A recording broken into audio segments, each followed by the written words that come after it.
जीवन का लक्ष्य क्या है? तो जीवन का लक्ष्य भोग नहीं है। जितना जितना भोग करोगे उतनी उतनी इच्छाएं जगती जाने वाली है, उतनी इच्छाएं बढ़ती चली जाएंगी। जीवन का लक्ष्य क्या है? जिस एक में से निकले उस एक में जाकर मिल जाना। वो जो एक से अनेक हुए, ये जो अनेक से एक की यात्रा है, यही जीवन का वास्तविक लक्ष्य है। और सबने अनेक से उस एक में जाकर मिल जाना है। तो जिस रास्ते से भी जाओगे आखिर में पहुंचोगे वहीं पर। तो फिर आपस में झगड़ा क्यों करना, आपस में संघर्ष क्यों करना? उन्होंने कहा रंग रूप अनेक हो सकते हैं, ईश्वर के रूप अनेक हो सकते हैं, लेकिन वो ईश्वर एक है।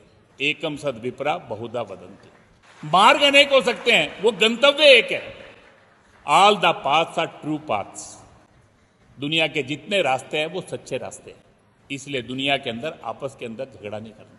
और उस तक पहुंचना है तो उस पहुंचने का जो रास्ता है वो केवल पूजा पद्धति में से नहीं है। वो जीवन के अंदर आप जीवन को कैसे जीते हैं उसके आधार के ऊपर है। उसको हमारे यहाँ धर्म कहा गया। वो 4 बातें कही गई: सत्य, करुणा, शुचिता और तपस।